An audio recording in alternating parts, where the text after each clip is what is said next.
right, so here we are on the other side of notes 5-1.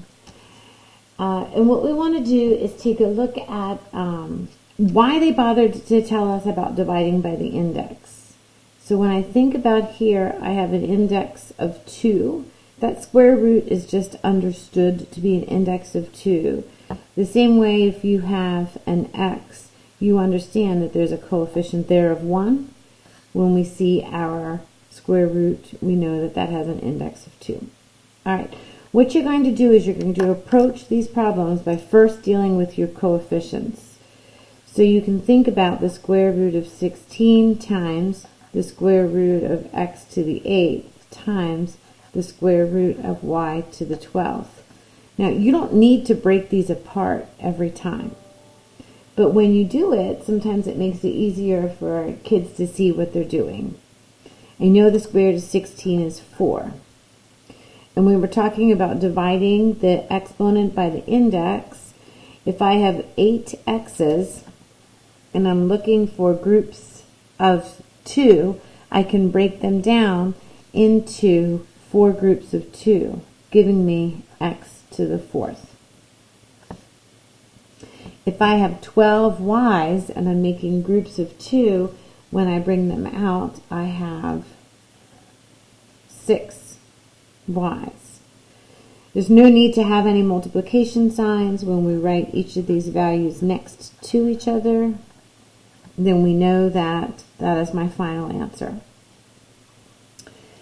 All right, so when I look at 81, we'll look at this coefficient first. 81 breaks down into 9 times 9, 3, 3, 3, and 3.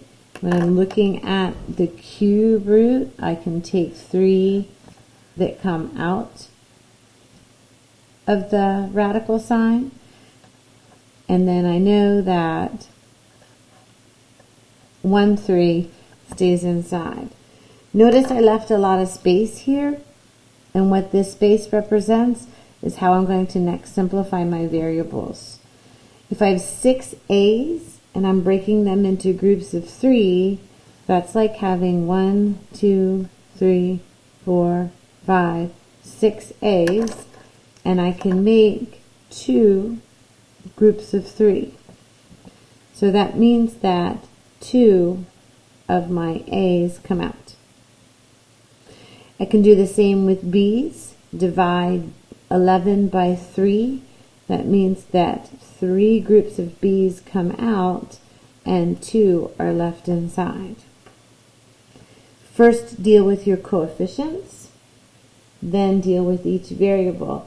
Believe it or not, the variables are actually the easier part of what it is you're going to be doing. All right, 128 to the 7th root. So let's see, 128. I'm going to go get my calculator and see what numbers I can break that down into easier. 128, divide by all the x's. Go to the table. I like 4 and 32.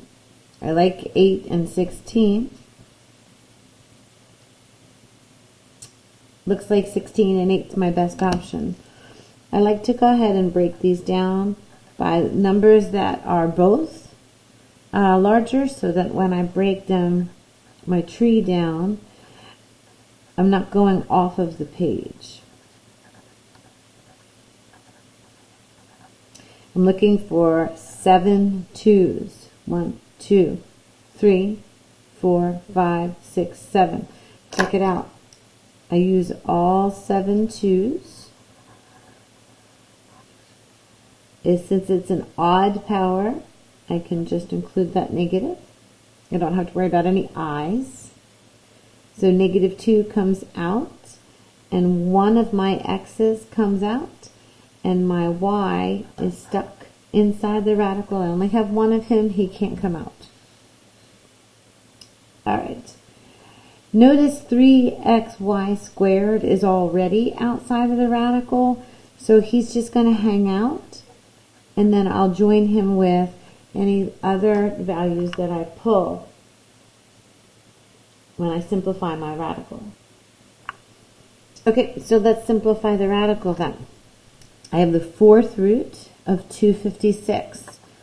Get my calculator, go to my y is equal to 256 divided by all of my x's. When I go to my table, oh, check it out, 16 and 16. So when I go and I see 256, I can break that down into 16 and 16.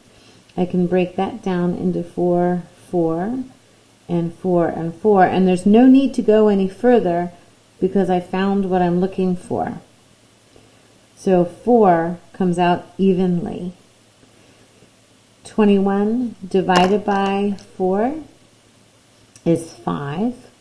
So 5 x's can come out, and then 1 x is left inside.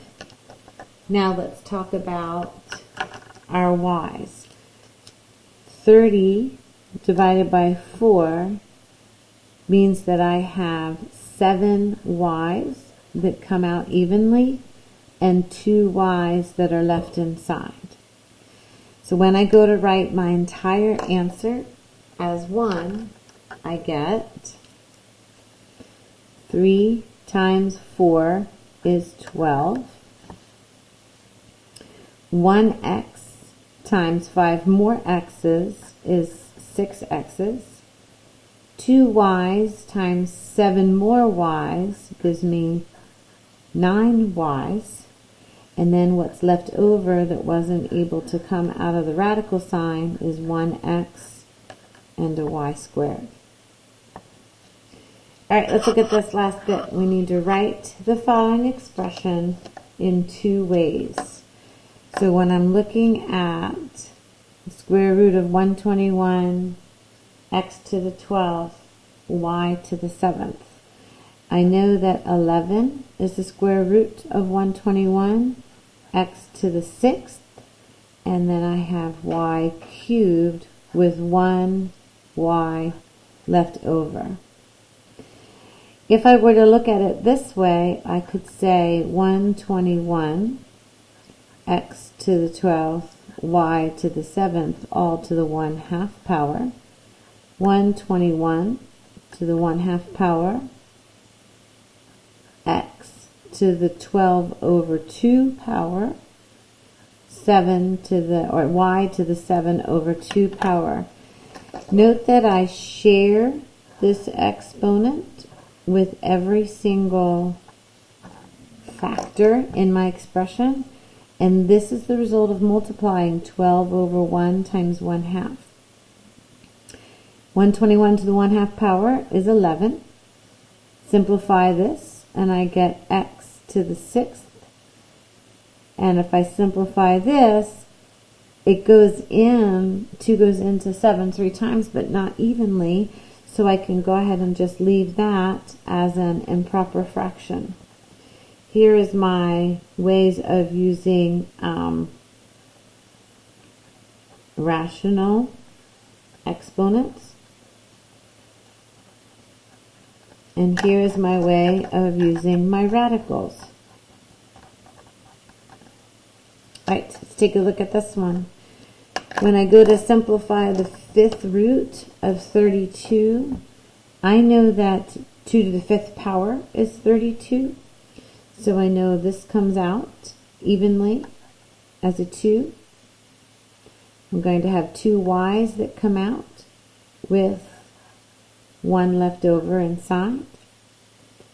I know I'm going to have 2 z's that come out with 1 left over inside. So I can have 2y squared, z squared, and that leaves me with the 5th root of y times z. Maybe I want to call this 32y to the 11th, z to the 12th, all to the 1/5 power. So when I go ahead and share this exponent to every factor, I get 32 to the 1/5 power, y to the 11/5 powers, z to the 12/5 powers. So that's going to give me 2, y to the 11/5 power, and z to the 12/5 power. Since these don't simplify, we don't bother. All right, so good luck with tonight's homework. Take it slow and make sure that you refer to your notes for help.